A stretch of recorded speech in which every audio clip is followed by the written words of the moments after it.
This is a UFO, unidentified flying object, popularly called a flying saucer.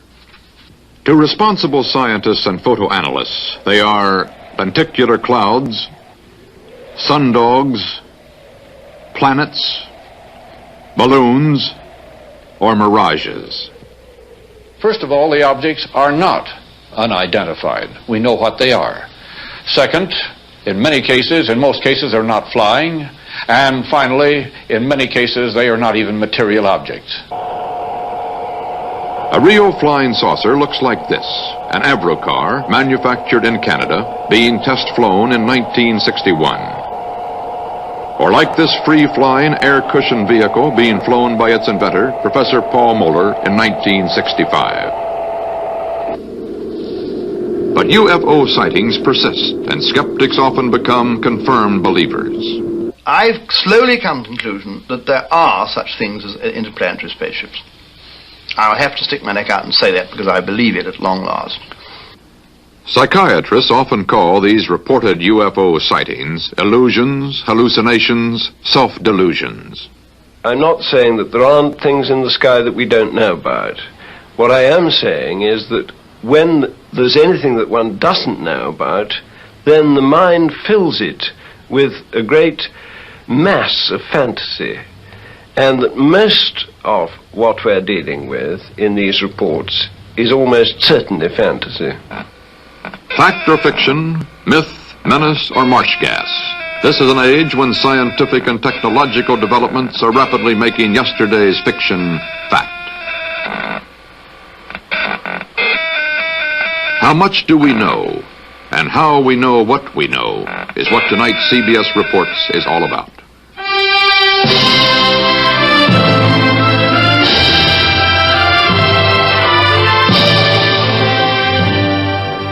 CBS Reports, UFO, Friend, Foe, or Fantasy. Reported by CBS News correspondent Walter Cronkite. Good evening. Reports of flying saucers are nothing new. From the beginning of recorded time, men have been seeing unexplainable things in the sky, and there's no reason to doubt they saw something. The question is, was what they saw really there? And what was it they really saw?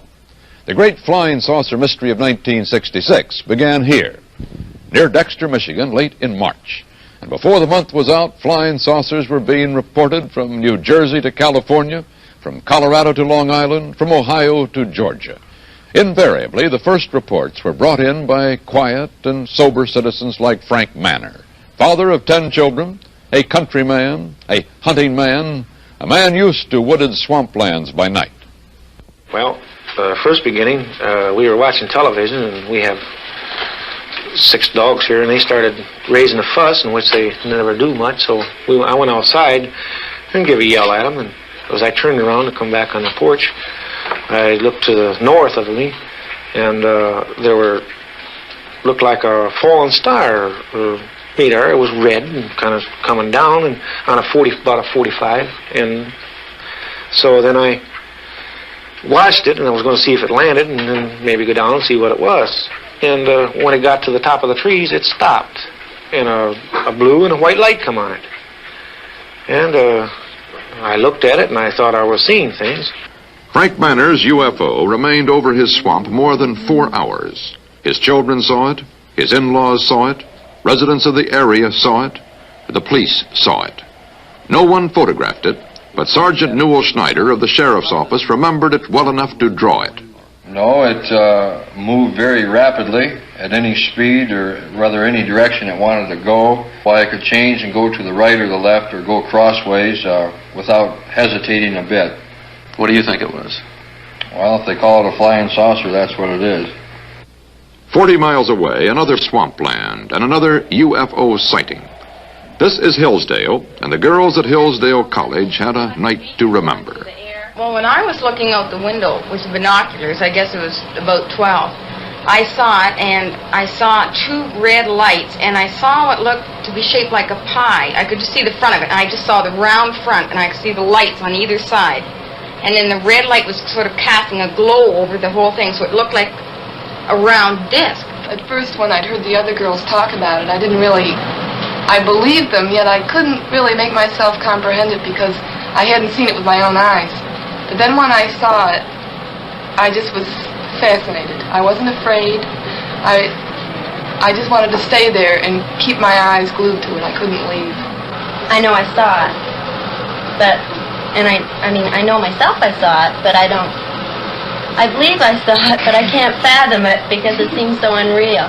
William Van Horn, Hillsdale's undertaker and civil defense director, also spotted the UFO and was out with his Geiger counter next day, checking a mysterious perfect circle where the UFO had been seen.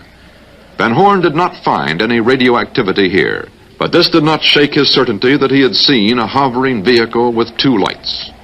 Many people asked him why he did not go right up to the UFO in the dark.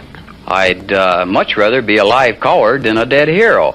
And with the area of uncertainty that we have here, how do I know but what maybe there's a current, a little electrical charge which is being radiated by one of these vehicles which would electrocute you if you got within a certain area of it. There was no sound whatsoever. I could not hear a bit of sound. The Air Force sent its chief scientific consultant on UFOs, Professor J. Allen Hynek, to check the Michigan sightings. Dr. Hynek agreed that the good citizens of Michigan had seen something in the marshlands. He thought they had seen marsh gas. I've had many letters pointing out that they, as children on the farm, had many experiences with swamp lights, and that this was obviously the thing that it was, and they couldn't understand why the people in Michigan got so excited over swamp lights. And the illusion of motion frequently is given by the fact that a little bit of swamp light appears here, it goes out, another one appears over here, that goes out then, but the illusion as viewed from a distance is that the objects have moved back and forth. And sometimes this gas will gather into a ball and actually float away. In Washington, a private unofficial group known as NICAP, National Investigations Committee on Aerial Phenomena, called a news conference, dismissed the swamp gas theory, and reopened an old argument with the Air Force.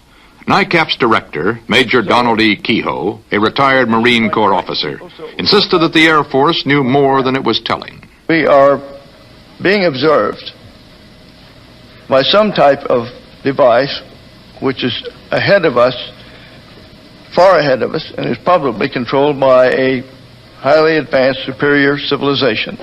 Now, this is a conclusion which I personally have stated and is shared by some members of our Board of Governors and advisors, not all of them. But it has reached to the point where many people in the Air Force have the same conclusion. In fact, the Air Force at one time had a top secret estimate that these things were interplanetary spaceships. So you will see that this, instead of being a subject for ridicule and a big joke, actually is a serious matter which could affect the lives of all of us. And for the umpteenth time in as many years, the Air Force, called before a congressional committee, said it was hiding nothing. Air Force Secretary Harold Brown. We have not been hiding anything. The investigations have been made public. The explanations of those where there is a clear explanation have been made public. The hearing this morning was public for just that reason. In those cases where for lack of data or lack of a convincing hypothesis, the sighting has been kept in the unidentified category, we've been perfectly willing to say that too. But if the Air Force had nothing to hide, Frank Manor, the Michigan farmer who had brought in the first report, was caught in the middle. He was mad. Well, you can look at here, look, beer bottles thrown. Look at my windshield. What would you think if somebody was throwing beer bottles at your house, standing out in the middle of the road screaming, you nut, you're fanatic, and all that? What would you think? Are you sorry now that you did tell people what you saw? Yes, I am. I'm sorry because not that it's not the truth, but it's just the idea, the reaction of the people. They think you're a nut. Tell you the truth, that's just what they figure you are, and I'm not going to take it no more. I don't want nobody down in here. I just leave me alone. And if the thing lands right there by that pump, I'd never say a word. And he got out and talked to me, I wouldn't tell nobody. That's just the way I feel. I'm bitter and disgusted in the whole matter. And if people's going to act like that, I hope one lands right in Ann Arbor, right in the middle of Detroit. If flying saucers had become a painfully closed subject to Frank Manor, they nevertheless remained an intriguing open subject to millions of his countrymen. UFOs had been popularized here and abroad for almost 20 years, ever since a pilot named Kenneth Arnold reported seeing some discs and said they looked to him the way saucers would if you skimmed them across water. As for the latest rash of UFO reports, a pioneer in rocketry and an early popularizer of interplanetary space travel, Dr. Willie Lay, thought he detected a reason. Well, it is very typical that it is a rash, because if you get one report, you get a clutch of other reports following it. It feeds on itself, and the main problem there is that the term flying saucer, or to go official about it, UFO, has produced a label. In the past, if somebody saw a streak of light in the sky, which he couldn't understand and which didn't interest him very much, well, he might have told his wife that he saw a streak of light. Most likely he didn't. But now that he has a label to put to it, he comes home and tells his wife, his children, his neighbors, the policeman on duty, and a few other people that he saw a flying saucer. In the days to come, many more people will cite many more flying saucers. To some, these UFOs will be miracles. To others, real but unexplainable. To most scientists, natural phenomena. Some people will be fooled. Others will try to fool the rest. But a few will be expert observers, and their sightings will keep the controversy churning over whether vehicles from outer space are possible and whether indeed these vehicles already have arrived here. We turn to that part of the UFO story in a moment. Here again is CBS News correspondent Walter Cronkite. There are more things in heaven and earth, says Shakespeare's Hamlet, than are dreamt of in your philosophy. On the other hand, there may be less there than often meets the eye. The oceanographer and meteorologist Athelstan Spielhaus. In the very early times, people didn't understand the majestic kind of catastrophes of nature. If a volcano blew its head and destroyed a village, primitive people used to think of it as some enlarged monster, some enlargement of a thing that was familiar to them, like a wild animal or something. In other words, they interpreted this ununderstandable, rather fearsome thing in terms of their present knowledge, primitive as it was. From there you get into medieval times with a sort of resurgence of mysticism and religious fervor. And I suppose if people saw unexplained things in the sky in those days, they explained them as miracles. Well, then you get to today, and we're on the brink of interplanetary travel, and so we begin to see things in the sky again that we can't understand or can't explain immediately. So we explain them again with this sort of colossal egotism of man at his present time. We explain them in terms of our latest ability, namely on the brink of space travel, these must be spaceships. But then only a few years ago, this would have been called an optical illusion, or it might have been called a miracle. But a man being powered through the air without benefit of plane or balloon is today a reality. Tomorrow, he may even be a traffic problem. There are jets that can rise straight up and then hover, like this British Hawker P-1127. The French also have experimented in this field. This is the Balzac, not a UFO. The Germans also are doing it. This is the EWR. Here it comes in for a landing. EWR, not UFO. The American XV-5A, built by Ryan, not only flies straight up and down, it also flies sideways and backwards. Northrop's wingless M2F2, otherwise known as the Flying Bathtub, is NASA's lifting reentry body, half plane, half spacecraft, landing like a conventional jet without power. Another wingless piece of airborne hardware is this lunar landing research vehicle at NASA's Research Center, looking more like a giant flying ant that might have come out of a Martian comic book. It will be used when we get to the moon. Small wonder that laymen seeing such things in newspapers, aviation, and trade journals, as well as in newsreels and on television, are ever more ready to believe anything. For if these are real, then others, more incredible, are most probably being tested in secret. However, all these vehicles operate within the laws of physics and aerodynamics, even though they may give the appearance of operating outside the laws of nature. But ufologists still insist there is more to it than this, and so there is. At England's Victoria and Albert Museum, CBS correspondent Frank Kern spoke to aeronautical historian Charles Harvard Gibbs Smith. My position now, I think, is that I believe that about 5% of these things are interplanetary. That is, they come to us from a world outside our planetary system, and that some of them are in fact inhabited by intelligent beings of some kind, and some look as if they're remotely controlled.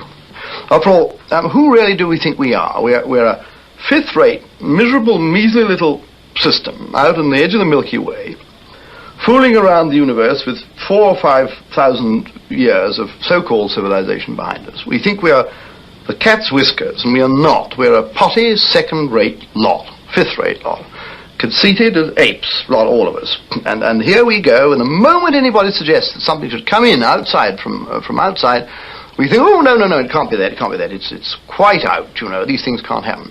And I think we're all, I do it myself, we're all thinking medievally. What convinces you more than anything else? The evidence of the men that have seen them, and primarily the behavior and descriptions of the objects themselves, which do not fit really any other explanation. And the Oldfield sighting, this thing which will become very famous, where a couple who live in a cottage outside Manchester took their first airline journey, and they had aboard a little film, a little cine camera, and they take pictures down of the fields as a couple would the first time they've ever been in an aeroplane. And she takes what she thinks is an aeroplane coming up from behind them, and then it goes out of vision in about 12 seconds or thereabouts, and she goes on taking a few more bits of the distant clouds and puts it back.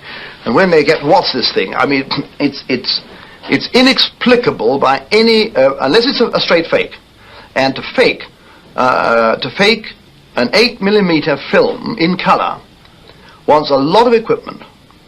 And who on earth are this charming couple? What would they be doing, lending themselves to faking these things? It is nothing airborne we've ever seen. I mean, it is basically sausage shaped with 2 dorsal and 2 ventral fins. And as you look at this film, it turns away on its vertical axis from you and disappears out that way. Well, I mean, you can argue until you're blue in the face. What is it except something that is airborne by a force, probably electrogravitic force of some kind that we know nothing whatever about? It is nothing conventional, it is nothing unconventional aerodynamically. There's no single piece of earth-borne equipment of any kind that can look and behave like that. The Oldfields, indeed, had not faked anything, but the UFO in their film soon proved explainable. A few days later, an enterprising BBC cameraman took a similar camera, sat in the same seat, and filmed the same English countryside. The same UFO hovered into view, went through the same maneuvers, and disappeared into itself the same way. The UFO turned out to be the reflection of the tail section of the plane itself. The refraction of light in the Earth's atmosphere is capable of fooling both the human eye and the camera lens, and that thin, life-giving envelope of atmosphere sets apart the spaceship Earth from its sister planets as it spins about the sun at 66,000 miles per hour. One of the problems connected with man's flight through this environment derives from the law of physics governing objects moving at high speeds through the ocean of air. Aircraft moving at high speeds pierce the air compressed before the plane's wing. A shock wave results. It's become known as a sonic boom. And even today's comparatively slow-flying military jets alarm some citizens and run up bills for the Defense Department each year from the effect of these shock waves on populated areas.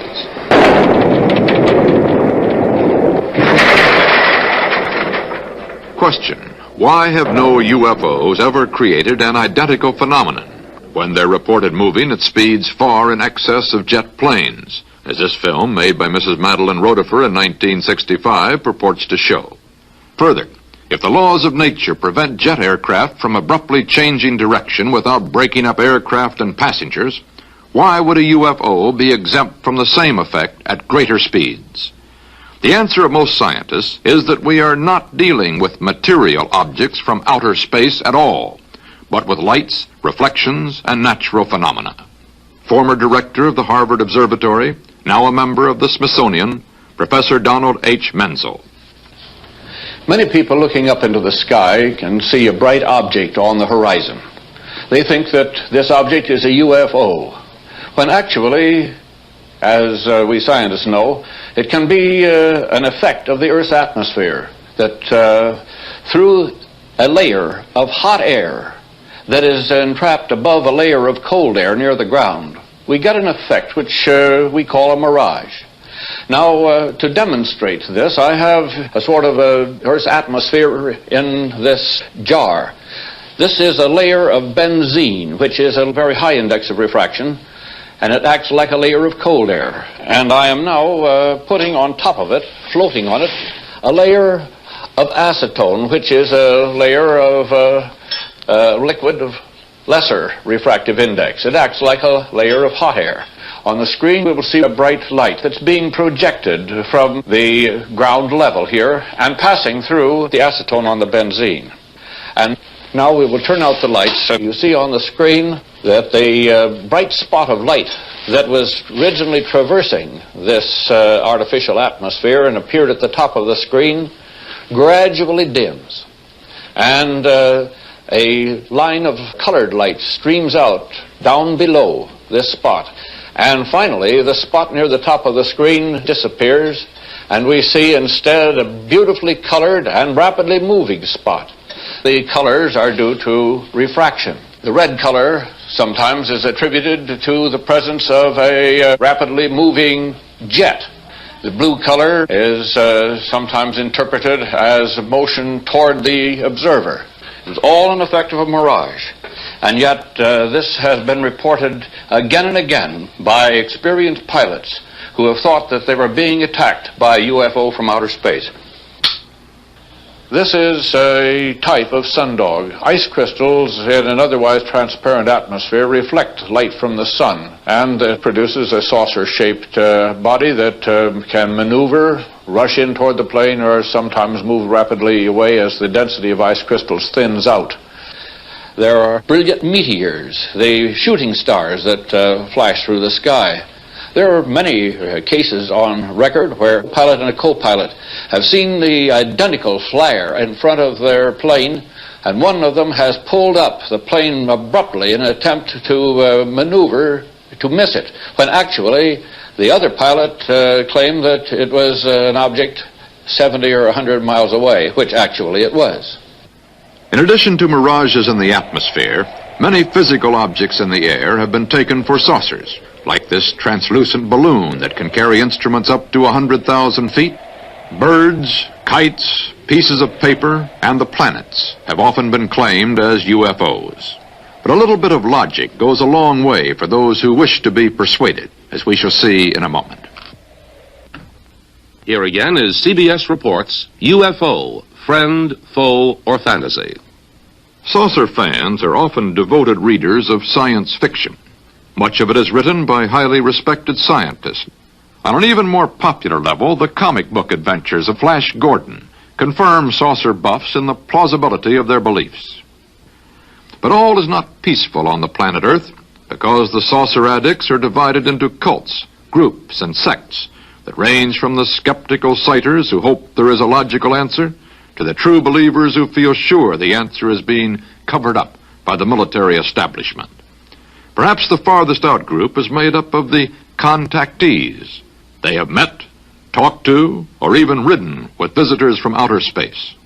Here at Giant Rock in California's high desert country, one of the pioneer contactees, George Van Tassel, talked to CBS News correspondent Bill Stout.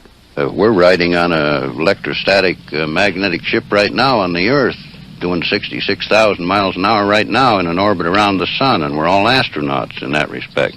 Have you ever gone up close enough to touch one to see what was inside? Bill, in August the 24th of 1953, I went aboard one for about 20 minutes. What was it like? What happened? Well, the interior walls were what looked like mother-of-pearl plastic, like we put on toilet seats and for decoration. The light inside seemed to come from everywhere. The instrument panel wasn't like anything I'd ever seen before, and all of my years since 1927 in the air game. And they had a compartment in the wall which both cleans and deodorizes their clothes by some light process, which required no water, soap, or detergents, or a washing machine. Giant Rock, for the last 10 years, has been the Plymouth Rock of the saucer age. Saucer conventions were meeting here as far back as the pre-astronaut era of black and white television. But the contactees' storyline was the same, then as now. Howard, would you tell us in your own words about your trip to Venus, how it started? Well, as I say, it started first with a very decided tingling all over my body.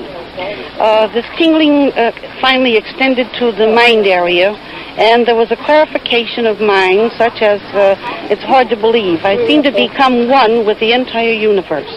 In the Valhalla of interplanetary contactees, the late George Adamski is regarded by his followers as something of a Christopher Columbus among outer space voyagers. And you talked to him, you asked him? I have, more or less on gestures and mental telepathy, as it is known talk transfer. He does not speak. I mean, he didn't at the time, but I have met him since, and he does speak very well English as well as any other language. George Adamski was successful in attracting many disciples with film like this. He called it a spaceship from Venus. His critics call it a crude hoax. This film was obtained from one of Adamski's disciples, Mrs. Madeline Rotifer, who has made her own UFO film and who credits Adamski with an assist in her first contact with Venusians. Some of them have even been to our home.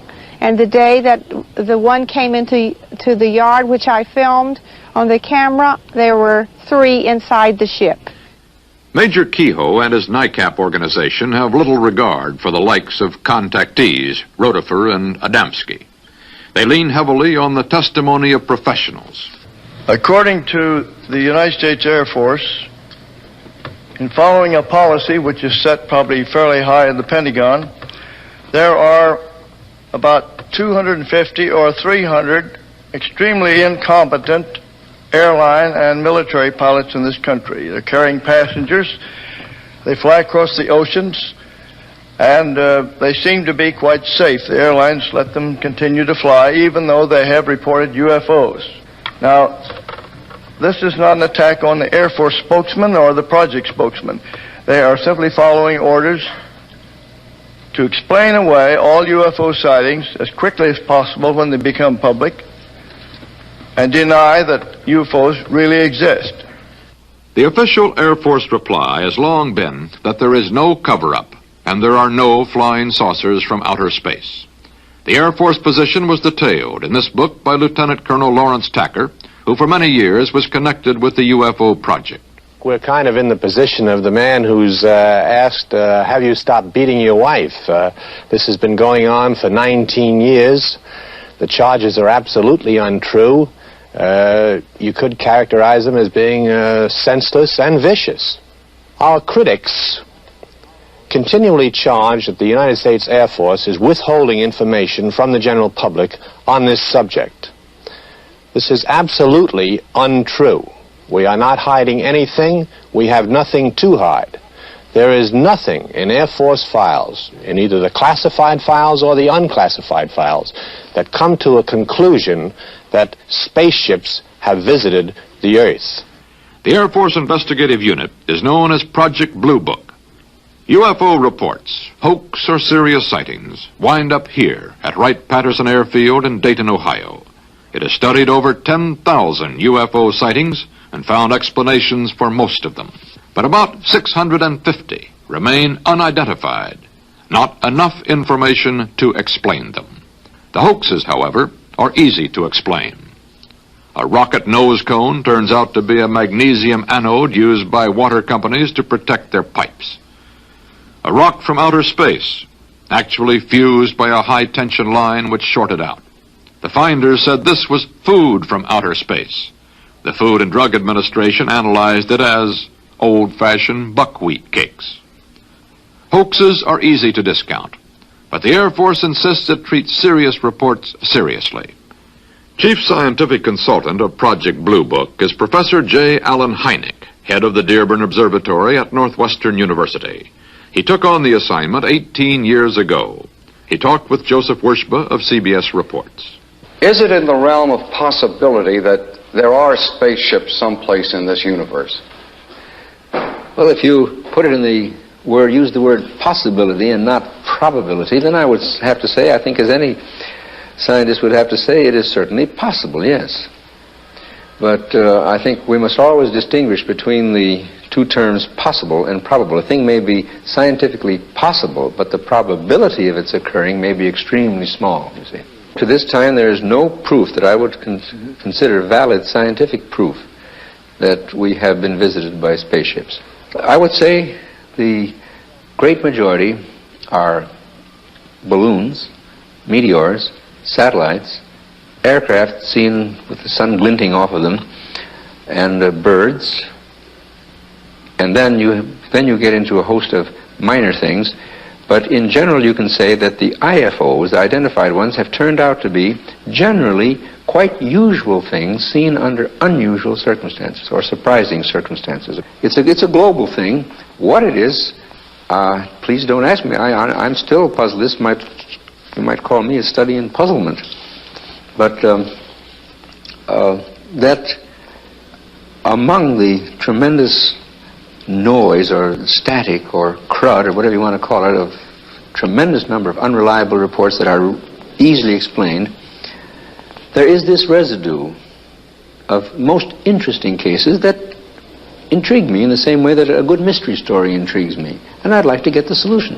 I don't think it is space people, although I would be delighted if it turned out that way, because as an astronomer, I think it would make astronomy even more interesting than it is. And as far as the Air Force is concerned, I can't speak for them, of course, but I should imagine that if the existence of spacecraft were really established, it would really increase the appropriations of the Air Force. But how do you answer the people who are pretty competent, careful, cautious, probing people, pilots, radar trackers? Those are particularly the people that I like to talk to, because they understand what angular rates are, they understand scientific terminology. I can ask them what was the altitude and azimuth when you first saw it, what was its azimuth and altitude when it disappeared, what was its angular acceleration. They can give you an intelligent answer to a thing like that. What is your answer to the people who are sure there are spaceships and they say that you and the Air Force are in cahoots? Well, first of all, this business about being in cahoots is just simply a downright falsehood. And if they insist that space vehicles exist, I say, oh, fine, the burden of proof is on you. How thin is the dividing line between science and science fiction? What do we know of outer space? Is there anyone out there? And are they headed our way? That part of the story in a moment. CBS Reports, UFO, Friend, Foe, or Fantasy, continues with Walter Cronkite. Much of science, when we look at it close up, looks like fiction. Those who charge a conspiracy as being carried on by scientists and the military to cover up visitations from outer space use that charge to explain why no UFOs have been reported by our space defense system. Well, this is a dangerous game, like yelling fire in a crowded theater. For in this hydrogen bomb and missile age, the Air Force has the job of turning the unidentified into identified objects in a matter of moments. There's no time for theory and conjecture, because any unidentified object would sound warning klaxons around the world. Thousands of people would have to know about it instantly. It's literally true that what we don't know could kill us. CBS News correspondent Bill Stout reports from Colorado Springs. This is where they watch everything that flies over or close to North America. The Combat Operations Center for NORAD, the North American Air Defense Command. Thousands of items of information pour in here from radar stations, outposts, ships, and aircraft scattered all across the hemisphere. Data that's sorted and displayed on this screen. All routine flights, commercial and private, are filtered out. Those of special interest to air defense are shown as arrows.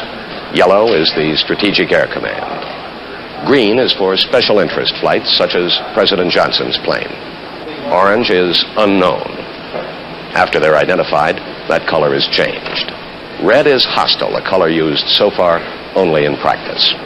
All this and much more goes into the decisions that are made right here in this room. A 24-hour watch kept by men of the Air Force, Army, Navy, and Canada. They see everything that's in the sky. They have to. And one of them is Captain Gary Reese, an Air Force radar officer with the Air Defense Command. Is that right, Captain? You see everything that's up there? Yes, that's right, Bill. With the characteristics of our present radar system, any object which has reflective surfaces and which stays within our radar coverage, which is virtually every square foot of the United States, will be painted on our radar screens. But how good are you, Captain? How large an object can you see? If it is reflective, and let's say larger than a watermelon as a crude example, and within our radar coverage, we should paint it. You talk about the reflective properties of an object in the sky. Is it possible, Captain, that there are things up there made of material your radar will not pick up? So far as we know, all flying objects are composed of materials which are aerodynamic and which do have a reflective surface upon which radar waves can be bounced. It's possible that there are other types of material, however, I doubt it. Has there ever been a report of a flying saucer, Captain, that was translated into hard information right here, a plot on the board in this room? I don't think so, Bill, for the reason that these sightings have never been substantiated and could not be translated into hard radar return figures. There have been sightings then, but they turned out to be other things, airplanes or balloons. But never a saucer. You see everything up to roughly 100,000 feet? Yes, that's right, up to approximately 100,000 feet, at which point the space tracking network takes over. The Space Tracking Network, also in Colorado Springs, is charged with tracking and logging every object that moves in space around the Earth, from 100,000 feet to 2,000 miles. Bill Stout asked Major Albert Morse just how good the surveillance is. As an example of some of our precision, we have here a photo of an object re-entering the Earth's atmosphere. Through our programs, we were able to predict a precise time that this was going to happen and notified a particular agency who then went out with a camera and was able to obtain this photograph. What altitude? This is just entering the Earth's atmosphere somewhere around 400,000 feet. In keeping track on this board, you follow not only ours, but Russian, Canadian, French? Yes, sir. Everything that has been launched so far. Could there be objects in the heavens that you cannot see? Yes, sir, there possibly could be. However, if they do have a reflectivity to a radar and obey the physical properties, these can be tracked by our system. How far out can you see, and how small an object could you see? Well, our general limits are a 1 square meter target at approximately 2,000 nautical miles. If radar has not picked up any UFOs, what then of the argument that they are not made of earthly material sensitive to radar reflections? Well, most saucer sightings report bright lights, which should be picked up by cameras and light-sensitive film. The Smithsonian Astrophysical Observatory has a network of 16 automatic camera stations in the Midwestern United States that covers approximately 300,000 square miles of sky. We asked Dr. Robert McCroskey, director of SAO's Prairie Meteorite Network, to show us how it works. This is a 1/6 model. The actual building is 6 feet by 6 feet. It has in it 4 cameras which peer through the windows in the roof. These are aerial mapping cameras. They have 45 degrees from center to corner. Between the 4 cameras, they cover essentially the entire sky above 10 degrees elevation. The station is operated automatically. It is turned on at nightfall by these light sensors and turned off again shortly before dawn. And during this time, it photographs continuously. The cameras hold a about 6 weeks' supply of film. It's recovered each week and returned to us. The exposed portion is returned each week to us. We have a photograph here of an extremely bright object that occurred last November. You see the meteor stretched along a straight line. It is broken every 20th of a second by a shutter. The shutter breaks permit us to determine the velocity and then the orbit of the body.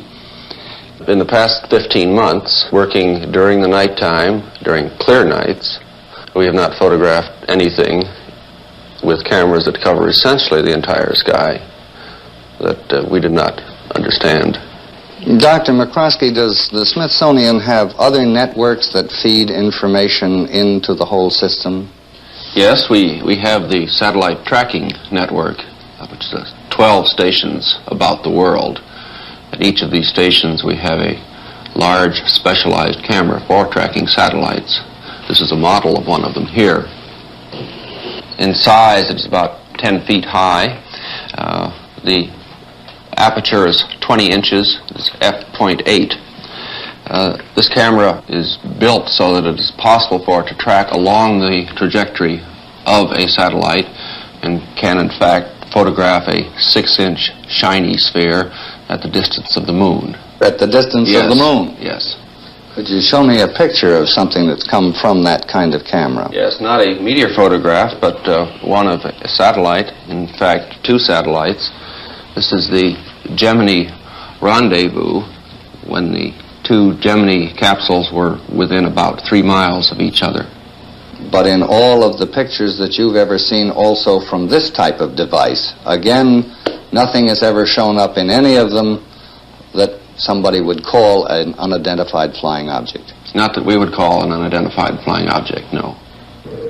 Since there are no bogies on radar that can remain unknown for long, and there is no photographic evidence, let's go farther out. The expanding knowledge of what lies beyond our planet has made it respectable to speculate about the possibility of life elsewhere. But that knowledge also makes it more difficult to conceive of interstellar space vehicles. Great electronic ears have enabled man to listen for electromagnetic signals from the farthest objects in the universe that have so far been detected. This one, 1,000 feet in diameter, in Arecibo in Puerto Rico, is operated by Cornell University for the Advanced Research Projects Agency and is engaged in a number of deep space and planetary projects. If we are not alone in the universe, instruments like this, pursuing carefully programmed listening exercises, may one day bring us a fateful message. The astronomers have long been the leading theorists on the possibility of life in outer space. Astronomer Carl Sagan is consultant to a current Air Force scientific panel. Astronomer Thornton Page was on a CIA committee that investigated UFO reports in 1952. Its conclusion? No evidence of UFOs. Our panel was expected to be, and I think was, objective in its approach and tried to evaluate all the reports without saying they're ridiculous in advance. That has been repeated quite recently, and that is a good reason for talking with Carl Sagan here, because he's in the same position that I was, being the only astronomer in a similar panel. There's not a single verified or checked out report which is at all connectable with the possibility of extraterrestrial life. It doesn't say that I think extraterrestrial life is impossible. Quite the contrary. I think that many of the stars in the sky have planetary systems. We know enough now about the origin of life to make it appear likely that life arises naturally on the vast bulk of these planets. It's possible, but by no means certain, that life on many of these planets evolves into beings which are as advanced as we, or more advanced.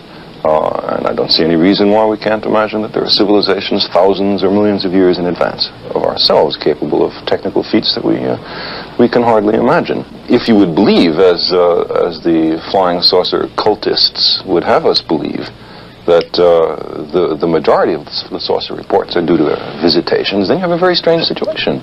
That means several spaceships are coming to the Earth over interstellar distances every day. as if all the anthropologists in the world were to converge on one of the Andaman Islands in the Indian Ocean because they just invented the fishnet there or something. I think it's much more reasonable if you want to speculate on the possibility of extraterrestrial intelligence, that there are very rare visits from extraterrestrials to the Earth. There's no evidence for this. I just say that's not implausible. But to have several visits a day, I think, is straining credulity. I think a key to what's behind the real belief in flying saucers is most easily obtained if you look at the contact myths. There are several hundred people in the United States who claim to have had personal contact with the inhabitants of flying saucers who have landed.